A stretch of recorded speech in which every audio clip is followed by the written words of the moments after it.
এই রমজানে একটি নামাজের কথা বলবো, শত কষ্ট হলেও এই নামাজটা আপনি ছাড়বেন না, একবার হলেও এই নামাজটা আপনি পড়বেন। নবীজি এই নামাজের এত গুরুত্ব দিতেন, নবীজি বলেছেন জীবনে একবার হলেও তুমি এই নামাজটা পড়বে। এই হাদিসটি ইবনে মাজাহ শরীফের, তিরমিজি শরীফের এবং আবু দাউদ শরীফের 1297 নম্বর হাদিসের মধ্যে এই হাদিসটা বর্ণনা হয়েছে এই নামাজের কথা।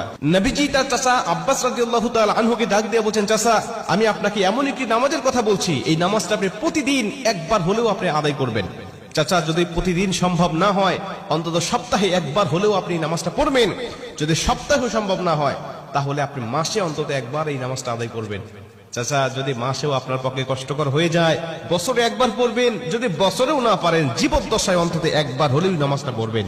কারণ এই নামাজটা এত পাওয়ারফুল নামাজ। এই নামাজটা আদায় করার কারণে আপনার প্রকাশ্যে অপ্রকাশ্যে যত গুনাহ করেছেন, আপনার ইচ্ছায় অনিচ্ছায় যত গুনাহ করেছেন, আপনার অতীত জীবনে যত গুনাহ করেছেন, সব গুনাহ আল্লাহ আপনাকে ক্ষমা করে দেবে। চাচা এই নামাজটার নিয়মটা একটু ব্যতিক্রম। এই নামাজটাকে বলা হয় সালাতুত তাসবিহ। এই নামাজের মধ্যে অতিরিক্ত কিছু তাসবিহ পাঠ করতে হয়। সুবহানাল্লাহ, আলহামদুলিল্লাহ, লা ইলাহা ইল্লাল্লাহ, আল্লাহু আকবার, এই চারটা তাসবিহ একত্রিত করে সুবহানাল্লাহি ওয়াল হামদুলিল্লাহি ওয়া লা ইলাহা ইল্লাল্লাহু আল্লাহু আকবার, এই তাসবিহগুলো, এই বাক্যগুলো এখানে পাঠ করতে হয়। 4 রাকাত বিশিষ্ট এই নামাজ সালাতুত তাসবিহ 4 রাকাত পড়তে হয় এক নিয়তে। 4 রাকাত নামাজে প্রতি রাকাতে 75 বার করে করে মোট 300 বার এই তাসবিহটা পাঠ করতে হয়। সুবহানাল্লাহি ওয়াল হামদুলিল্লাহি ওয়া লা ইলাহা ইল্লাল্লাহু আল্লাহু আকবার, এই তাসবিহটা, এই দোয়াটা 75 বার করে করে প্রতি 4 রাকাতে মোট 300 বার করে আপনি পাঠ করবেন। কি নিয়মে পাঠ করবেন আমি আপনাকে নিয়মটা শেখাচ্ছি। আবু দাউদ শরীফের 1297 নম্বর হাদিসের মধ্যে যে নিয়মটা এসেছে, আমি এই নিয়মটা আপনাকে শেখাচ্ছি। আমাদের সমাজে আর বেশ কিছু মানুষ বেশ কিছু নিয়ম বলে, কিন্তু আমি আপনাকে হাদিস থেকে সরাসরি নিয়মটা জানাচ্ছি। এটা আপনি রেকর্ড করে নেন, খাতা কলম থাকলে লিখে নেন। প্রয়োজনে এটা যেহেতু সোশ্যাল মিডিয়াতে যাবে, ফেসবুক ইউটিউবে যাবে, এটা আপনি সেভ করে নিজ আইডিতে শেয়ার করে রেখে দিবেন, যাতে আপনিও শিখতে পারেন, অন্য মানুষকে শিখাতে পারেন।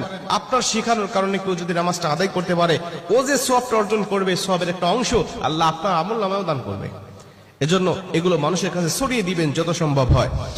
আপনি প্রথমে যখন নামাজটা শুরু করবেন, নিয়ত করবেন নফল নামাজের নিয়ত করে অন্যান্য নামাজে যেভাবে সানা পাঠ করি আপনি সেভাবে সানা পড়বেন। অন্যান্য নামাজে যেভাবে সূরা ফাতিহা পড়ি ওভাবে সূরা ফাতিহা পড়বেন। অন্যান্য নামাজে সূরা ফাতিহার পরে যেভাবে সূরা মিলান ওইভাবে সূরা মিলাবেন।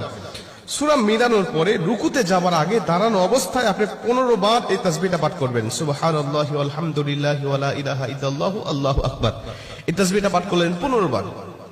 15 বার পাঠ করার পর আপনি রুকুতে চলে গেলেন। রুকুতে গিয়ে রুকুর যে তাসবিহটা আছে, তাসবিহটা পাঠ করার পরে সুবহান রাব্বিল আযীম বলার পরে আপনি এই তাসবিহটা আবার পাঠ করবেন 10 বার। সুবহানাল্লাহি ওয়াল হামদুলিল্লাহি ওয়া লা ইলাহা ইল্লাল্লাহু আল্লাহু আকবার।